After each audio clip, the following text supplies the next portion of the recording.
Hello all, welcome back to my channel. ఈరోజు video వచ్చేసి గోంగూర శనగల curry అండి. ఇది కొంచెం డిఫరెంట్గా ఉంటుంది టేస్ట్.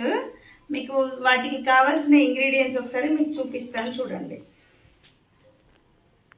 వెల్లిపాయలు, పచ్చిమిర్చి, కరివేపాకు, అల్లం, ఉల్లిపాయ, శనగలు, గోంగూర, జీలకర్ర, ఆవాలు, పసుపు, ఉప్పు, కారం. ఇవి రెగ్యులర్గా మనం వాడుకునేయండి, ఇంట్లో ఉండేవే.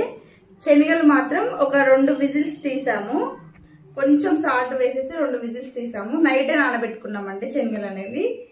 మీకు ప్రాసెస్ అనేది ఒకసారి చూపిస్తాను, చూసేయండి.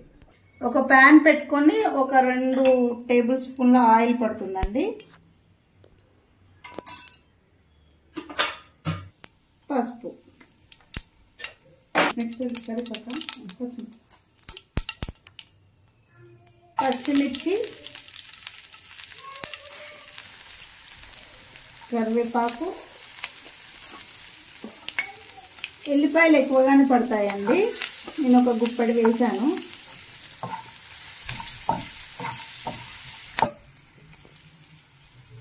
ఒక teaspoon ginger garlic paste వేసాను. ఇది కొంచెం పచ్చివాసన పోయే వరకు కలుపుకోవాలి.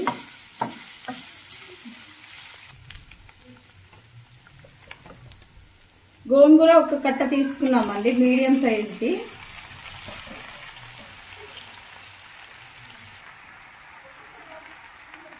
సాల్ట్ వేసేసుకొని మూత పెట్టి మగ్గనివ్వాలి.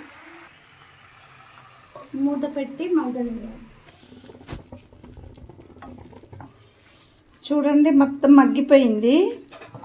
గోంగూర మొత్తం మగ్గిపోయిన తర్వాత ఇట్లా ఉంటుందండి.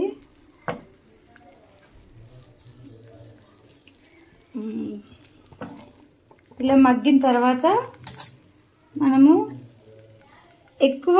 మనం శనగలే వేసుకుంటామండి, ఎందుకంటే ఇది శనగల గోంగూర కర్రీ కాబట్టి.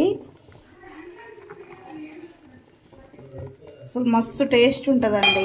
ఎప్పుడు ఎవరైనా ట్రై చేయకపోతే మాత్రం ట్రై చేయండి, చాలా టేస్టీగా ఉంటుంది, సూపర్గా ఉంటుంది. ఇందులో లాస్ట్కి ఒకటి యాడ్ చేస్తాను, అదేంటో చూసేయండి. ఎల్లిపాయలు ఎక్కువ వేసుకుంటే హెల్త్కి కూడా చాలా మంచిది కదండి. ఇలా శనగల కర్రీ చేస్తే కూడా పిల్లలు ఇష్టంగా తింటారు. శనగలకి ఆ పులుపు అనేది పడుతుంది, గోంగూర పులుపు అనేది చాలా టేస్టీగా ఉంటుందండి. ఇందులో ఇంకొక 2 ఇంగ్రీడియంట్స్ వేయాలి, కారం ఒకటి, ఇంకొకటి నేను మళ్ళీ చెప్తాను మీకు. ఇలా మంచిగా ఉడికిన తర్వాత 1 టీ స్పూన్ కారం వేసుకోవాలి. ఎక్కువ పట్టదండి, ఎందుకంటే పచ్చిమిర్చి ఆల్రెడీ వేస్తాం కదా.